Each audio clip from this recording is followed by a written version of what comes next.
Ah, it says setting up your meal.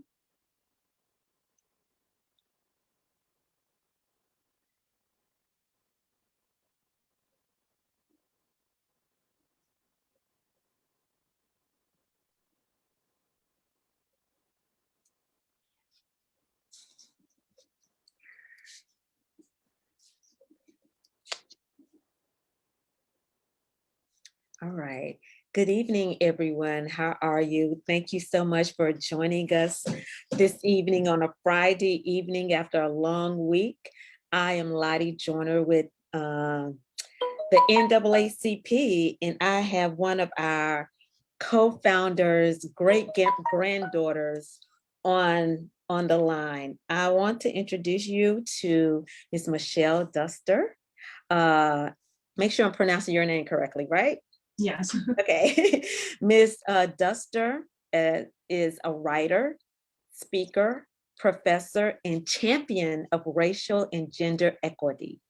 In the last 12 years, she has written, edited, or contributed to 11 books. She co-wrote the popular children's history book, Tate and His Historic Dream. She co-edited Shifts and Michelle Obama's Impact on African American Women and Girls. She also edited 2 books that includes the writings of her great-grandmother, Ida B. Wells. Ms. Duster has also written articles for Essence Magazine, Refinery 29, the Huffington Post, Teen Vogue, and the North Star. So welcome, Ms. Duster. Thanks for having me, Ms. Joiner. So I want to dig right in it. You have a new book out about your great-grandmother, Ida B. Wells, the brilliant journalist, the brilliant African-American journalist who had an anti-lynching campaign. She was threatened. Her life was often threatened. Why did you write this book? Well, I wrote Ida B. the Queen to introduce a younger generation to my great-grandmother. I wanted to produce her or present her in a way that was accessible and relatable, and also show how her life fits into the 400-year African-American experience. Yes. And I also wanted to help people understand how much the strategies that my great-grandmother was using during her time have been continued on for several movements and leaders and activists since the time that she has been gone from us. I wanted to know, what new did you learn while researching this book? What new did you learn about your great-grandmother, Miss Ida B. Wells? The main thing that I learned that fascinated me was how she was investigated by the FBI. I mean, she mentioned in her autobiography that some men came into her office and questioned her about criticizing the government, but to actually see the FBI files and see how she was surveilled by the government and how she was considered to be so dangerous and so influential was very fascinating to me. And also it just made me think about how there's a long history in our country of considering people who challenge the status quo to be dangerous. And so that's one of the things that I included in my book was, other people who've been surveilled by the FBI because they were fighting for change. Mm-hmm. How would you describe Miss Ida B. Wells? We know her as a fierce freedom fighter. We know her as someone who stood up to injustice, and she wrote about the wrongs in society. She wrote against lynching, and she wrote about racism and discrimination. As her great-granddaughter, how would you describe your great-grandmother, Miss Ida B. Wells? Well, all the ways that you just said. She was a journalist, she was a civil rights activist, a suffragist, she was a social worker. As you mentioned, she was one of the co-founders of the NAACP. She was one of the co-founders of the National Association of Colored Women's Clubs. She founded the Alpha Suffrage Club. She founded the Negro Fellowship League. I mean, her resume is just astounding. You know, how one person can do all those things in one lifetime, in addition to being a mother of 4 children and a wife. So it's awe-inspiring, and, you know, one could even think possibly intimidating, you know, of somebody that can do all of those things. But one of the things I wanted to do with the book was to help people know all of the achievements that she had, all the work that she did, but also to humanize her and make her relatable to people, because that's one of the things I wanted to know. As her great-granddaughter, you know, when you're a kid, you're like, okay, yeah, you know, they've done all these things, but, you know, what was their favorite color, or what was their favorite song, you know? So I wanted to humanize her, and that was one of the things that I was always seeking. And so, for instance, I read through her diary when I was an adult, and I was looking for her vulnerabilities. I always wanted to know, you know, did she ever feel afraid, or did she ever feel frustrated, or, you know, just different emotions that made her a well-rounded, relatable person. To me, as a young woman, that's what I wanted to know. That's interesting because we do seem to put our leaders up here, and they are human.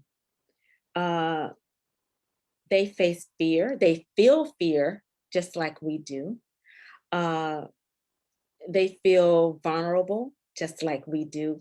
They laugh, they cry, they sing just like we do, right? Yes. And I want to know, at what age did you first learn about your great grandmother, and that she was your great grandmother? Did you first read about Ida B. Wells and then you learned, hey, I'm related to her? Or did you first learn that I'm related to Ida B. Wells and then you learned about her? How did that happen where you got to understand that this was your great grandmother? I learned about my great grandmother, honestly, the same way that I learned about all the other members of my family. I'm related to Ida on on my father's side of the family. So her youngest daughter, Alfreda, was my grandmother. And I Mm, knew my grandmother very well. She spent a lot of time with us, and us meaning there were 15 grandchildren of hers. And so, I mean, I learned about my great grandmother the same way that I learned about all the other family members. I have a mother side of the family. And so, you know, just the way you learn about, like, my mother would say, okay, well, this is your grandmother. This is my mother. This is her mother. This is her mother, my grandfather. And so Ida was one of my family members that I learned about, along with all the other family members. My grandmother would talk about her mother, but she also, in my opinion, looking back on it as an adult, I think she did a really great job of focusing on us as her grandchildren, and not putting any pressure on us to live up to her mother.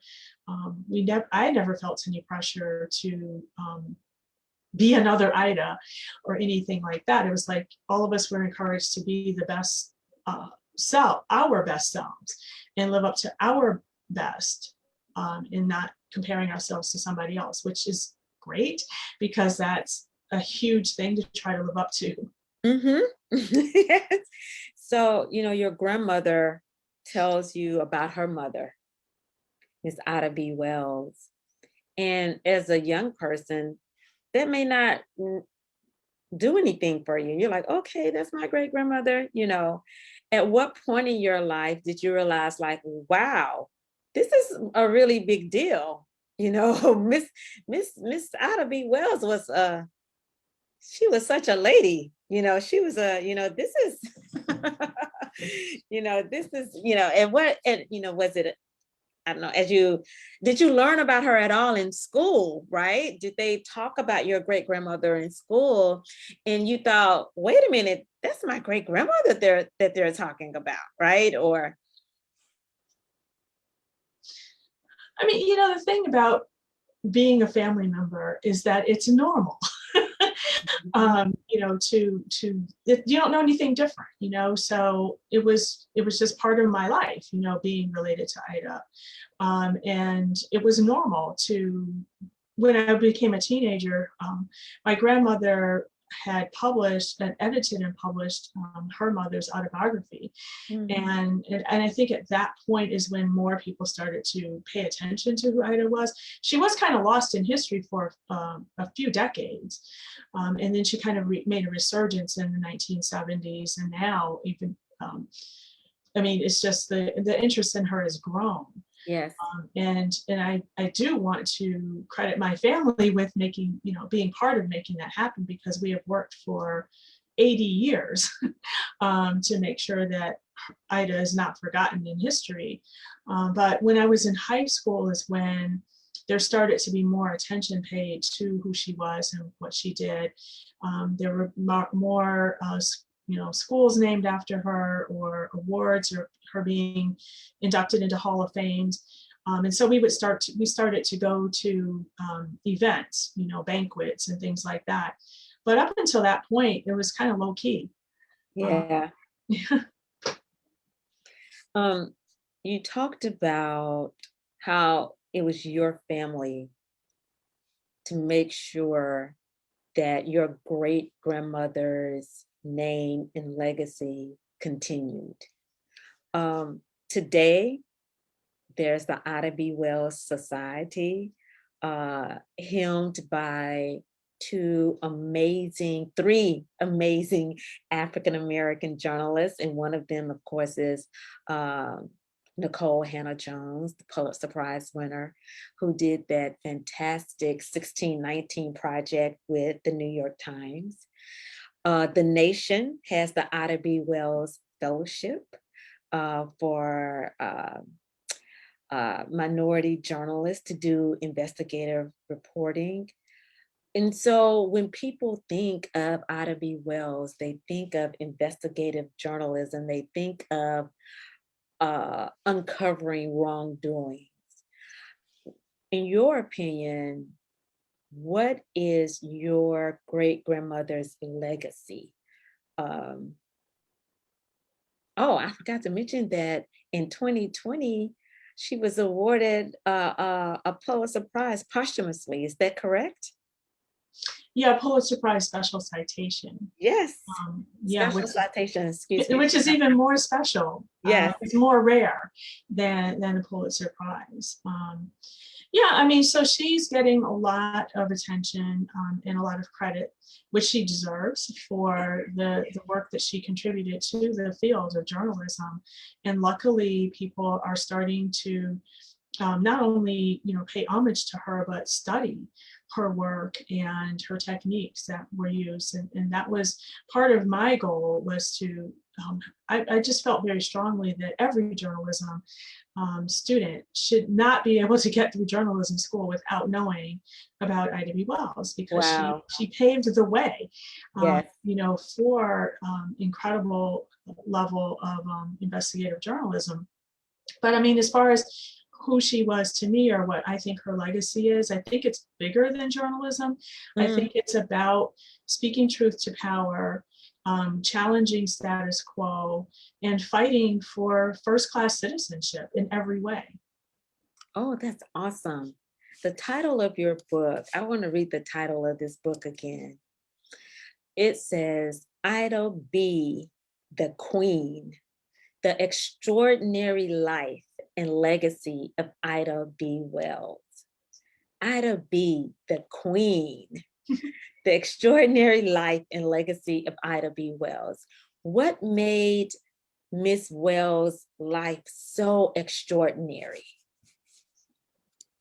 I mean, Ida B. Wells was born into slavery in 1862 in Holly Springs, Mississippi. And so you have a woman who was literally considered a piece of property And luckily, the Civil War happened and slavery was ended. And so to come from those humble beginnings to becoming one of the most well-known journalists in the history of our country, to be involved in civil rights activism and found several organizations that still exist today. She traveled internationally to the United Kingdom and England to educate the British about what was going on regarding lynching. So for her to think about and put international pressure on this country to stop barbarism and absolute lawlessness, mob rule in this country. So, I mean, and then of course she was involved in the suffrage movement. So she was fighting for women to have the right to vote.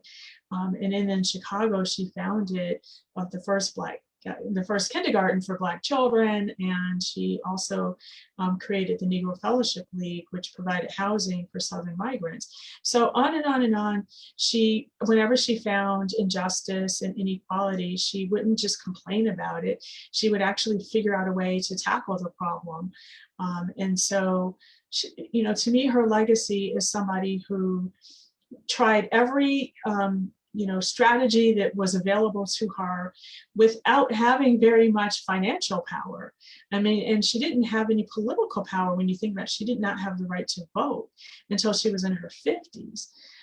But to exert the power that she did have, which was to expose inequality, expose injustice, and fight the system with facts. That's an extraordinary life. That is all the things that you just named, and many of the things that we didn't know about. I didn't know that she founded the first kindergarten for Black children.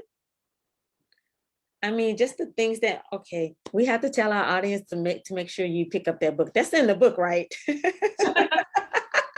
We have to tell our audience and our NAACP members, make sure you pick up this book. I'm just talking to Ms. Duster, and I'm just learning so many things right now. We thought that Ida B. Wells was great just by knowing this much about her, but now she's telling me just how brilliant and extraordinary she is. What did you just listed all these things that I didn't know about. What did your great-grandmother's life, Miss Ida B. Wells' life, teach you about life itself? What did her life teach you about life? Well, that's one of the things that I think was passed down in our family by my grandmother. Was she very much focused on education, the power of becoming educated, that nobody can take away what's inside of your head. You can lose your printing press like my great-grandmother did. There's so much violence and loss, property loss in our country's history. So we were always told nobody can take what's inside of your head. And just the idea that you deserve the best. You are an American citizen. You deserve every right and freedom that everybody else has in this country. You cannot be intimidated by anybody, and at the same time, you shouldn't look down on anybody because everybody knows something. My grandmother used to always say, every single person that you meet knows something you don't. Right. So you can learn something from everybody. Absolutely. And so, and then just giving back, to the community and to society. Like, that was one of the values that was passed down. Like, don't just take care of yourself and forget everybody else. Like you have an obligation to help other people. Those values that you just named, education, service to the community, those values are seeped, in the African American community, and that our children that are being passed on to our children and our grandchildren, your family has passed that on from generation to generation to generation. I wanted to know about what surprised you the most? What do you think would surprise people about your great-grandmother? You wrote this book and you already surprised me. But outside of the brilliant of her work and how she overcame so many obstacles to achieve the things that she came. You said that earlier that you wanted to understand some of her vulnerabilities. You wanted to understand, you know, what made her human. What would surprise most people about Miss Ida B. Wells? In her diaries, did you learn that she liked to dance, or that she loved to maybe play the piano? Or what are some of those things that we may surprise the audience about her that are maybe outside of her great achievements? One of the things that was really obvious reading through her diary was that she, well, there were three things that struck me that made her human to me. One is that she actually struggled a lot financially. I mean, she was working as a teacher and she was taking care of her younger siblings. And so her dollars were stretched when she was in her early 20s. And I think a lot of people, you know, I mean, most African Americans have come from humble beginnings, you know, so she was no different, even though she was part of a small, very small middle class as a teacher. But the amount of responsibility that she had was so great that because her parents died when she was 16 years old, and so she became a caregiver for her 5 younger siblings. So she had huge financial responsibilities. But even given that, she really still loved fashion and she wanted to look cute. You know, she wanted to have a hat that matched her dress, and so she was constantly trying to figure out like how can she afford the fabric, because at those times, you know, people were having dresses made, and so she would like, you know, look at fabric and then try to figure out how she could afford it and have the dressmaker make the dress. And so she was paying on installments, which would be, you know, layaway today, to have these nice dresses made. And the other thing is that she really liked theater. Oh, She went to a lot of plays, and she was a church hopper. That's my term for her. She went to, but that was, you know, it makes sense because the church was the center of the Black community's right. social outlets, and so she would go sometimes to 2 or 3 churches in one day, to listen to lectures or panels or recitals, or, you know, so she was very busy. She was very socially active. I love the fact that Miss Ida B. Wells liked to look cute, Yeah, and that she was a fashionista. I think that bonds her with all of us. exactly. Right. Um, and she raised 4 children while fighting for justice. Um, did she write about being a mother in her diary? No, she kept her diary when she was in her 20s. Okay. And she actually did not become a mother until her 30s.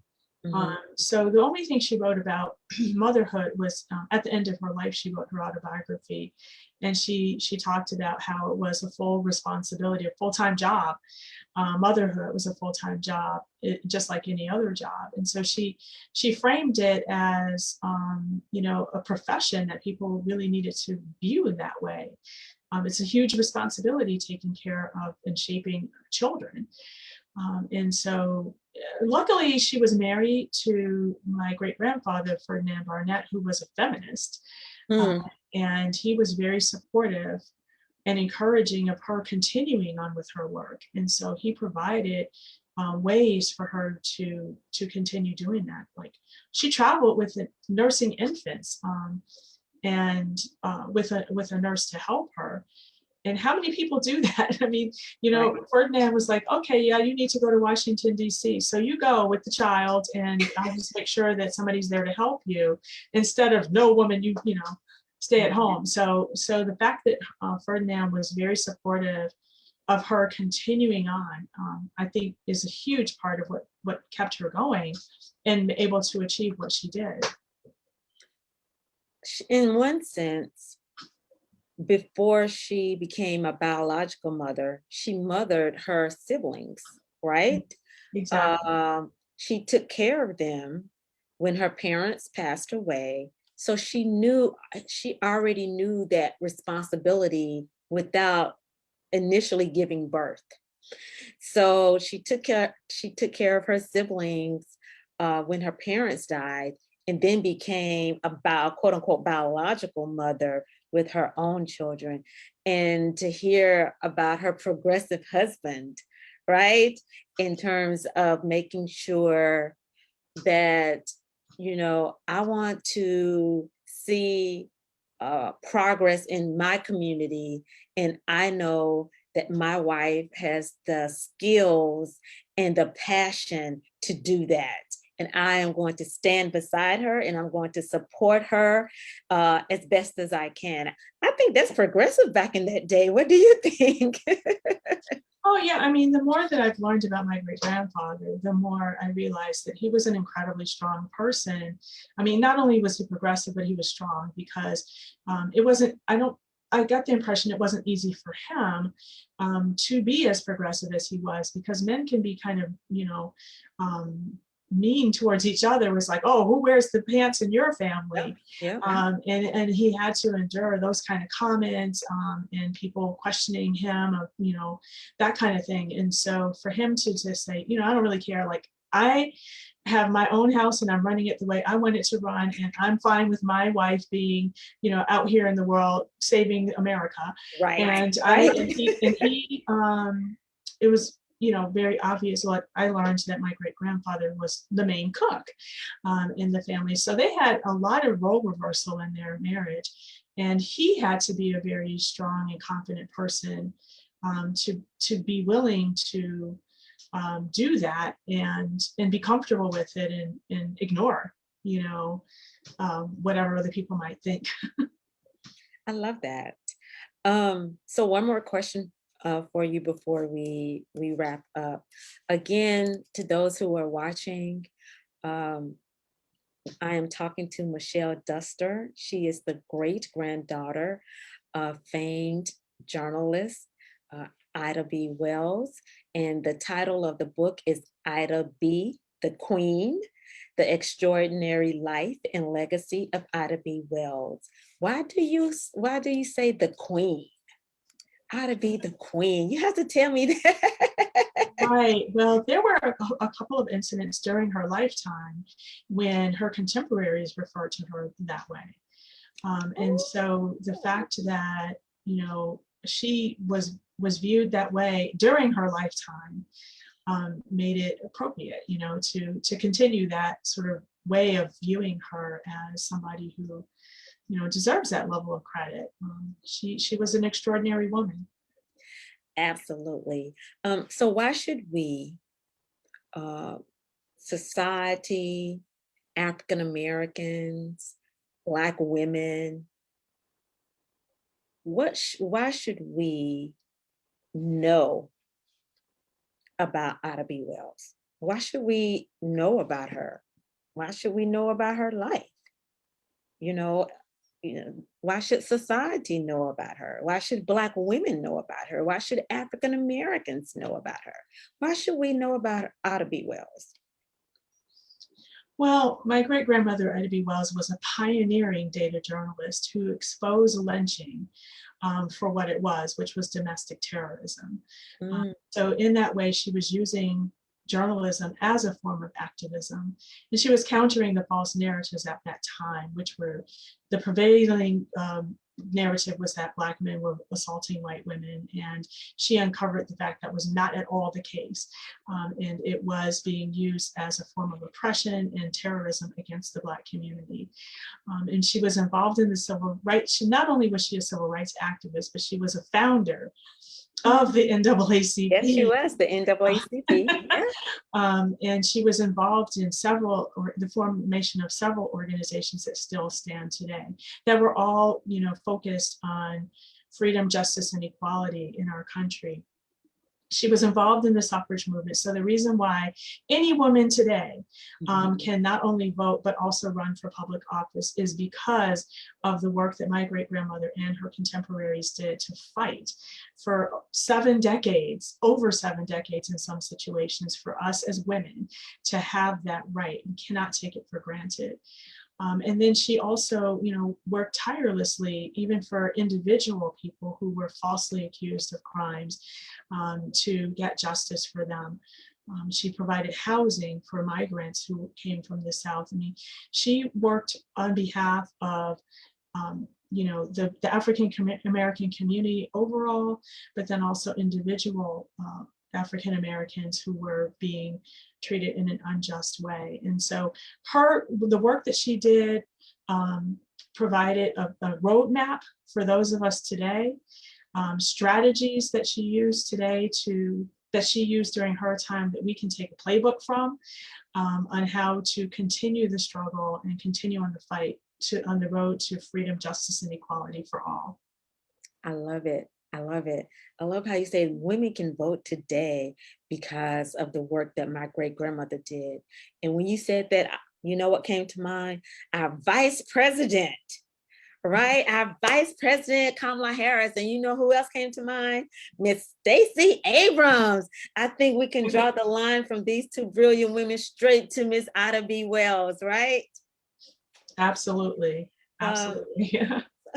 So that's it. I want to give you an opportunity to say any last words. This has been amazing. I've learned so many things in just our 30-minute conversation about your great-grandmother.